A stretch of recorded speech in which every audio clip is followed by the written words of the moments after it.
Vendredi 9 février 2024, aujourd'hui des nouvelles de Gilbert Burns à quelques semaines de son choc contre Jack Maddalena.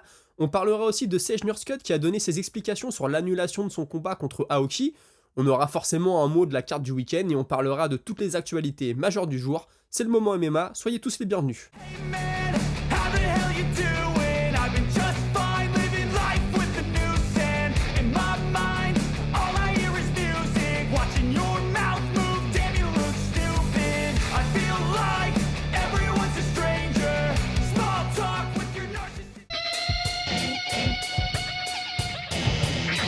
La dernière fois qu'on a vu Gilbert Burns dans la cage, c'était pour s'incliner contre Bilal Mohamed, malheureusement pour lui. Très rapidement après le combat, on apprenait qu'il était blessé et qu'il allait lui falloir plusieurs mois avant de revenir. D'ailleurs, il a combattu 3 fois en 5 mois en 2023, je crois qu'il a fait janvier, avril et mai. En avril, il prenait Masvidal, en mai, il prenait Bilal Mohamed, et il pense que c'est la raison principale. 3 camps d'entraînement, 3 cuttings, 3 combats, forcément on prend des coups. Mais bon, il sera de retour sur la carte de l'UFC Miami le mois prochain contre Jack Maddalena. L'UFC lui avait proposé de combattre dès le mois de février, mais lui il pensait que c'était trop tôt. Il n'a pu recommencer l'entraînement qu'en octobre, le sparring en novembre, donc février ça faisait vraiment trop tôt, il voulait pas prendre de risque, il voulait être sûr que son épaule soit bien remise. Concernant Jack Maddalena, il s'est dit très motivé par le défi, il s'attend à un combat très violent, c'est un adversaire qui a de l'expérience en boxe, qui a aussi de l'expérience en MMA, donc il sait que ça va être violent, il s'est préparé à la guerre, et il l'a dit, si les choses tournent vite en mon avantage, tant mieux, mais je veux être prêt pour le pire. Il n'a pas peur de rester debout et d'échanger en pied-point, mais il sait bien que la clé du combat pour lui, ce sera de mixer les choses, ça rendra certainement le combat beaucoup plus facile, même s'il pense que c'est un adversaire qui a une grosse force physique, et que lutter contre lui ne sera pas une chose si facile que ça. Et sinon, l'objectif reste le même, il s'estime toujours dans la course à la ceinture, et il pense forcément qu'une victoire le mois prochain l'aidera grandement dans cette quête. On va sortir un petit peu de l'UFC maintenant et on va au PFL, le PFL Europe plus particulièrement, puisque ça y est, on a les noms des combattants des saisons régulières, des tournois, en tout cas chez les lightweight et chez les welterweight. Et déjà chez les welterweight, on a 2 Français, on a Ibrahim Mané qui est sur un 13-4 et on a Yacine Najid qui est sur un 9-4. Et chez les lightweight, on a aussi un Français, on a Yazid Chouchan, 10-4 en carrière. Donc écoutez, c'est pas encore très clair, le PFL, le gagnant, je sais qu'il prend de l'argent, mais je crois qu'il prend pas le million, pas en Europe. Par contre, normalement, il se qualifie pour le tournoi l'année prochaine, la saison régulière internationale. C'est ce que j'ai cru comprendre, faut encore que ce soit comment dirais-je, expliqué par les organisateurs, parce que c'est compliqué, les saisons régulières, la formule Bellator qui reste en place, l'Europe, l'Eurasie, les États-Unis, c'est un peu compliqué, faut qu'il clarifie, mais en tout cas, 3 Français en course dans 2 catégories de poids différentes, espérons qu'ils aillent au bout pour leur compte en banque et puis pour leur carrière. Vous savez, il y a 1 ou 2 semaines, Sage Northcutt devait combattre Aoki au One FC. Quelques heures avant le début de l'événement, on apprenait que Northcutt ne combattrait pas. Alors apparemment pour une histoire de visa, depuis on a son coach Uriah Faber qui a clarifié les choses en expliquant que lui tout était bon de son côté niveau visa, mais que le père de Northcutt qui devait être dans son coin, qui est toujours dans son coin, qui est un de ses coachs, et son coach de sol ne pourraient pas être dans son coin à cause d'un problème de visa, et que Sage Northcutt a donc dit ok moi je combats pas sans eux, j'ai besoin d'eux dans mon coin. Donc Faber lui a dit ouais t'es sûr c'est une grosse responsabilité, moi je suis là, je peux te coacher. Northcutt a dit non.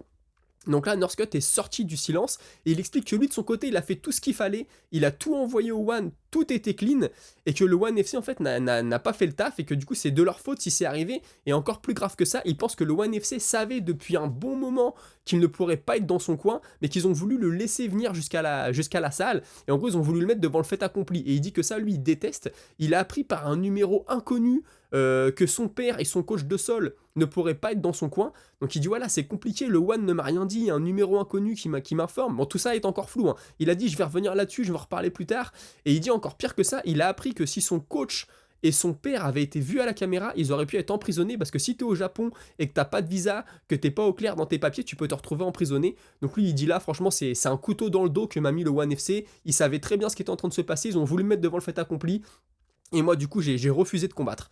Écoutez, on va en apprendre plus. Il a aussi dit, je vais parler d'autres choses, je vais parler des tests antidopage, je vais parler de la politique pour les cuttings de poids, et je vais parler du roadster, etc. Il y a plein de choses qui vont pas. Donc écoutez, Sage Northcutt, j'ai hâte de savoir ce que ça va donner pour lui. À l'UFC, il était parti, il était pas au top. Si ça se passe mal au One FC, j'ai peur que la suite de sa carrière soit très compliquée. Sinon, on a Taylor Lapillus qui poste une photo sur les réseaux et qui rassure, j'ai envie de dire. Il est de retour, il dit de retour dans mon endroit préféré, la salle du temps. Dans la victoire ou la défaite, mon amour et ma détermination pour le MMA et la compétition ne bougent pas. L'histoire continue, let's go. Bon écoutez, c'est toujours rassurant de voir un gars qui vient de perdre retourner à la salle, parce que tu sais pas ce qui se passe dans leur tête, hein. Lapillus, il a eu un long layoff, il a été longtemps loin de l'UFC, un bon moment sans combattre. Là, il prend une défaite, tu pourrais te dire, bah allez, peut-être qu'il va se dire, bon allez, c'est fini, moi j'ai autre chose, hein. Je crois qu'il a des pizzerias sur Paris, Taylor Lapillus. Bah, il est commentateur pour RMC, donc je pense qu'il gagne de l'argent en dehors de la cage. Donc il aurait pu se dire, allez, c'est bon, j'arrête. Finalement, il est de retour à l'entraînement, je lui souhaite le meilleur.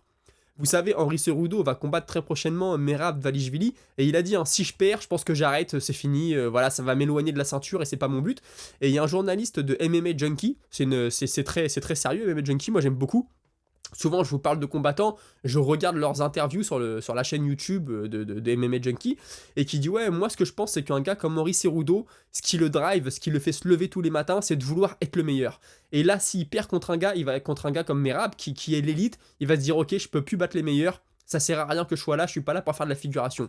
Et je lui donne entièrement raison. Henry Cerudo, on peut dire ce qu'on veut, on l'aime pas, il est un peu grande gueule, voilà, il aime bien se vanter avec sa médaille olympique, ses 2 ceintures, ok. Mais je pense que c'est vraiment ce qui le motive, Henry Cerudo, d'être le meilleur, de battre les meilleurs. Et s'il voit qu'il a plus ça en lui, il va partir, et je pense que c'est vrai. Une annonce de combat maintenant à l'UFC, Jairzinho Rozenstruik va affronter Shamil Gaziev. Shamil Gaziev est quand même sur un 12-0.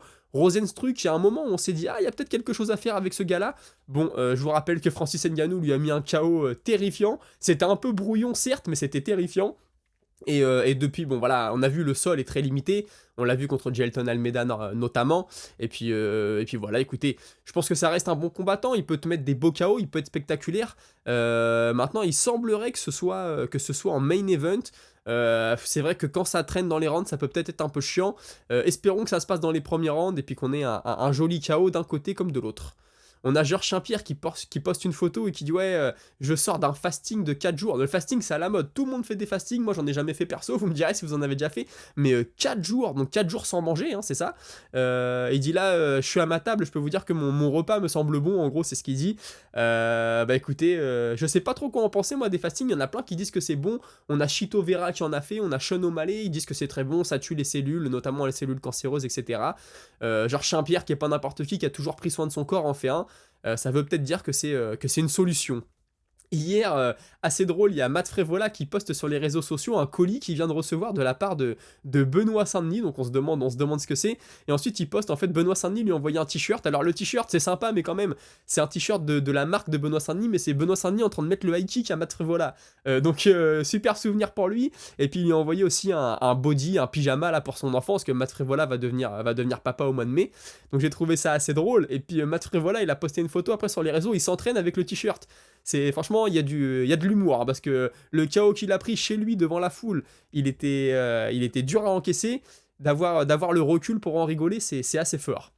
Ensuite, on a cette vidéo qui m'a fait sourire aussi, Sean Strickland et Donald Trump face à face. Il y a un mec dans les commentaires, il a mis, oui, est-ce que c'est le main event de l'UFC 300? Et il y en a un autre qui a dit, ouais, il y a Colby Covington qui va pleurer en voyant ça. Parce que je rappelle que Colby Covington est très proche de Donald Trump.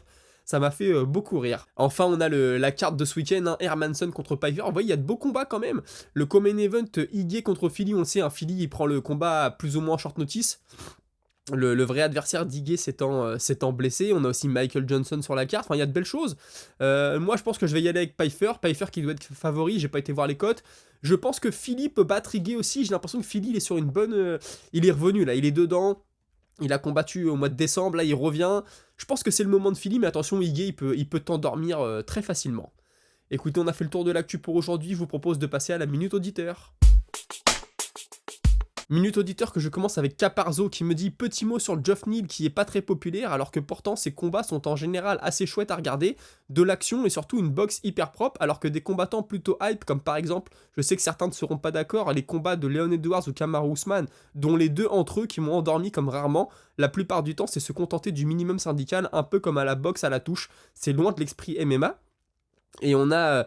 Jinkoa d'Autriche qui a commenté en disant je partage ton avis concernant Geoff Neal, le gars n'a pas un talent ouf, mais son travail acharné en a fait un très bon boxeur avec une solide takedown defense.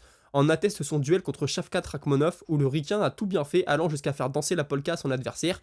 Il aurait défait 95% des welters de l'UFC ce soir-là, mais voilà, en face c'était le phénomène des steps, donc ce n'est hélas pas passé. Et moi je suis d'accord avec vous, Geoff Neal j'aime beaucoup, gros travailleur, en plus c'est un taiseux, c'est pas un mec qui parle beaucoup. J'aime beaucoup ça aussi. Bon, il faut des mecs qui parlent, hein, qui vendent les combats, mais voilà, ça fait un bon équilibre. Et comme je vous disais, son combat contre Rachmanov, moi je l'ai respecté énormément, et surtout il a rendu Rachmanov beaucoup plus humain. Un peu comme Gilbert Burns avait rendu Khamzat Chimaev beaucoup plus humain. Moi, Geoff Neal, quand je l'ai vu boxer Rachmanov, je me suis dit, attention, Rachmanov, il a la nuque un peu raide, il n'y a pas trop de mouvement de tête, il prend des coups. Attention, parce que Geoff Neal frappe fort. Alors on a vu que Rachmanov avait un menton, il a fini par gagner, tant mieux pour lui. Mais en effet, Geoff Neal, très bon combattant.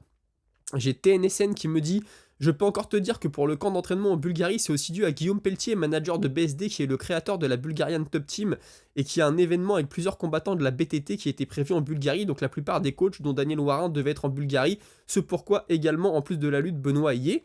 Également, il y aura un événement Braze FC en novembre, et hier, je te parlais d'une pépite, Luca Rocha, 23 ans, 17-1, en carrière, ceinture violette de JJB, qui s'entraîne avec un grand maître classé 1 des moins de 57 au Brésil, va combattre en avril pour son premier combat UFC.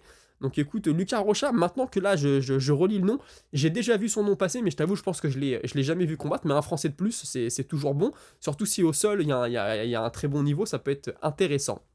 Et puis tu me dis aussi, j'ai des news pour des coachs d'entraînement de BSD, il y a une ceinture noire de JJB 2ème dan avec plusieurs podiums et titres internationaux, et également un autre ceinture noire 3ème dan qui s'entraînait souvent avec Rodrigo de Medeiros, ceinture noire 6ème degré, 5 fois champion du monde et 2 fois champion du monde en absolute, toute catégorie de poids confondue si je dis pas de bêtises.